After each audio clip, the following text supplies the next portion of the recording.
bem-vindo ao canal. Vamos falar sobre nanotubos de carbono e traços de alumínio, podendo ser de outros minerais também.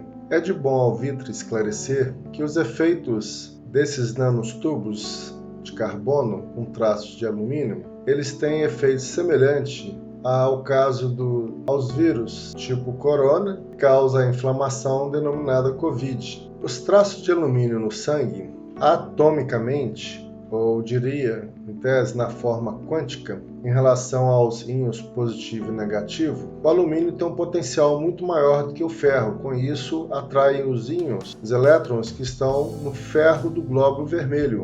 E com isso, aquele ferro do glóbulo vermelho deixa de ser um ferro biológico para ser um ferro comum, porém tóxico. Com isso, o glóbulo vermelho perde a sua função de oxigenação. Olha o perigo.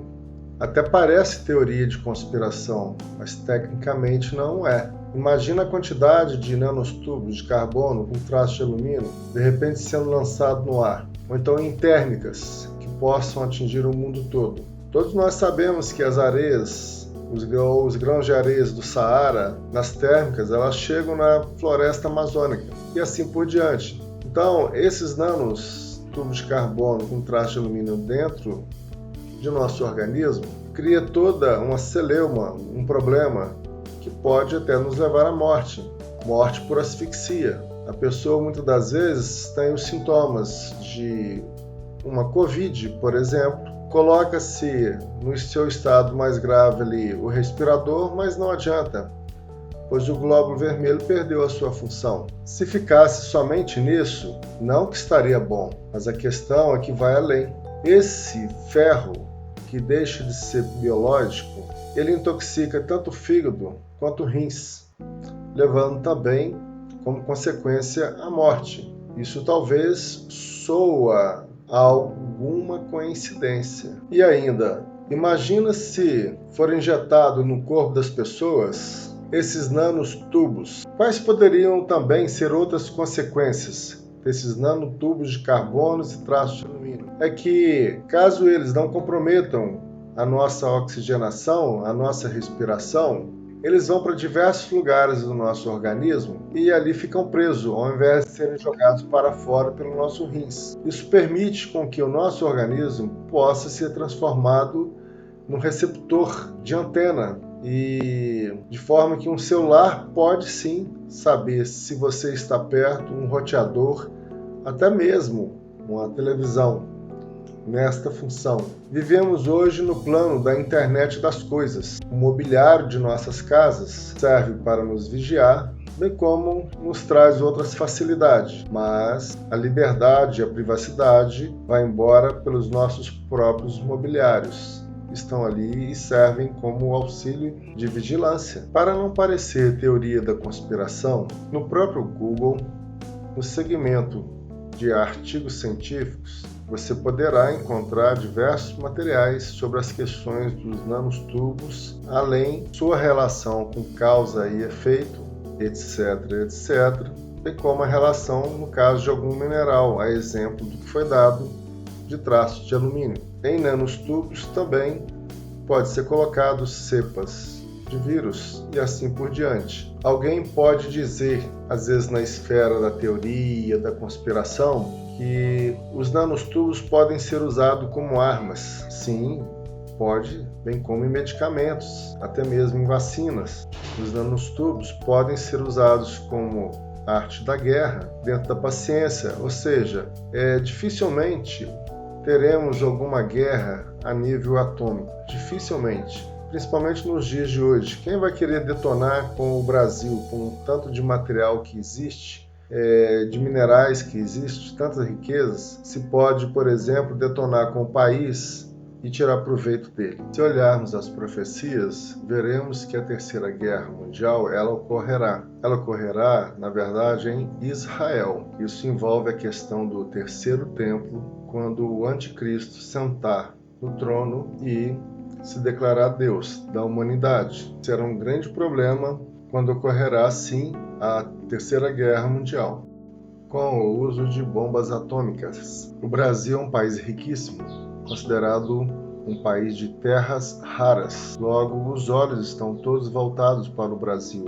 O Brasil é a bola da vez. A Amazônia, mas Minas Gerais em especial, são estados nos quais o mundo está de olho, em especial os 5 países da ONU mais a Alemanha. Os 5 países da ONU, em especial, são aqueles principais, que é a Inglaterra, no caso o Reino Unido como cabeça, a França normatiza, a Rússia e os Estados Unidos, que atuam para desestabilizar o mundo, e a China, que através dos trilionários estão comprando tudo, os portos, administrações das redes elétricas e hidrelétricas, ou seja, procurando dominar a água, a energia elétrica, né, e os portos. Se eles precisarem de travar o Brasil, eles vão começar pelos portos. E a China, por exemplo, já comanda toda essa área, a exemplo de São Paulo. E isso é um problema muito sério, mas não é o nosso caso aqui. Então não seria uma terceira guerra. Eles podem armar uma guerra na Amazônia para criar uma instabilidade, criar um êxodo muito grande. Umas 10 ou 12 milhões de pessoas podem fazer o êxodo para a região sudeste. Outra coisa séria é que eles sabem que isso, o desejo separatista do sul que existe é muito grande, de São Paulo é outro, né?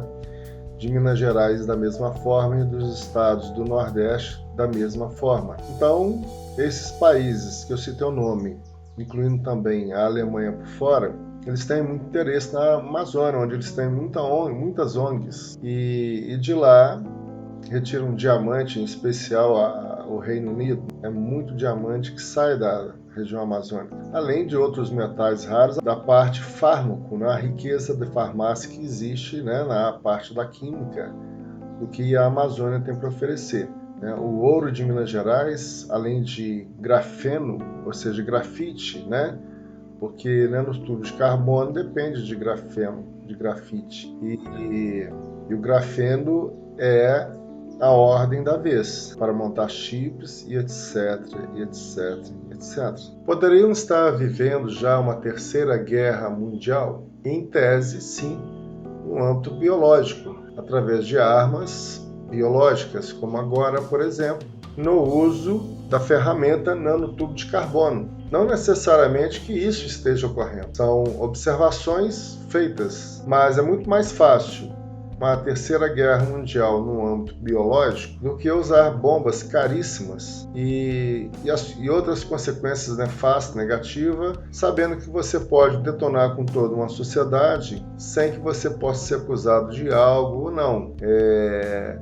Você vai trazer um transtorno muito grande para diversos lugares no âmbito da saúde. Uma coisa que se observa, infelizmente, é que não se morre de mais nada, a não ser da inflamação advinda de um corona. E existe chikungunya, dengue, tuberculose e diversas outras patologias, que seja por vírus ou não, e que não estão sendo contabilizadas. Ou seja, já existe apontamento, exemplo de parte de 2020, em que a relação de 2020 para 2019, pneumonia caiu mais de 70% ou em torno disso. Como isso pode acontecer? Exemplo dela e de outras. Simplesmente do nada. O que estaria acontecendo?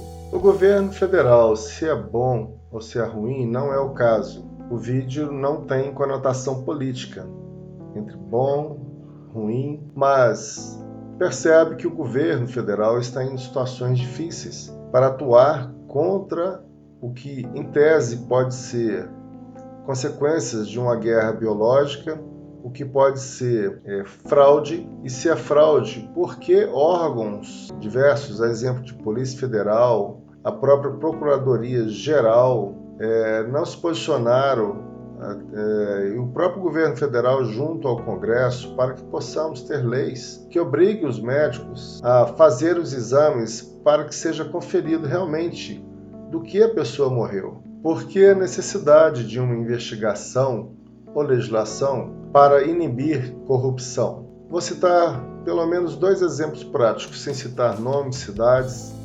Aliás, somente uma. Teve um caso que, pessoalmente, no Rio de Janeiro, uma pessoa do estado de Minas, morando na capital, tomou uma facada em que parte das tripas veio ficar exposta e morreu daí uns 5 dias no hospital, na verdade por infecção generalizada, e isso foi constatado pelos exames feitos no IML. No entanto, ao chegar no hospital, pôde-se observar que o que estaria sendo a causa-morte, o que teria sido a causa-morte, estava lá por Covid. Ora, ok, certo, tudo bem, mas por que não foi feito um exame? Simplesmente colocaram isso. Os médicos ganham alguma coisa por conta disso, e o hospital, para fazer algum apontamento desse tipo de doença e consequência dessa patologia? É claro que médico não ganharia nada por isso, nem os hospitais. E nem temos que jogar pedra no segmento e parabenizá-los pelos bons trabalhos prestados para a nossa sociedade. Mas mesmo assim, fica uma dúvida, uma chateação, uma tristeza de situações como essa. Tudo que o corpo teve que ser levado, encaminhado para o IML, e na sabatina de testes que foram realizados, ficou constatado que ocorreu uma infecção generalizada, tendo em vista a facada, pois perfurou as tripas, ou seja, intestino grosso, e os dejetos fecais se espalharam internamente no abdômen. É uma infecção generalizada, já que falamos aqui de bactérias, né? Caindo na corrente sanguínea, se espalhando, leva ao óbito. E isso não seria difícil para os médicos constatarem in loco. Já é sabido que as informações nos cartórios, em comparação com as informações encaminhadas dos hospitais para o Ministério da Saúde, elas não batem. Ora, o que estaria acontecendo?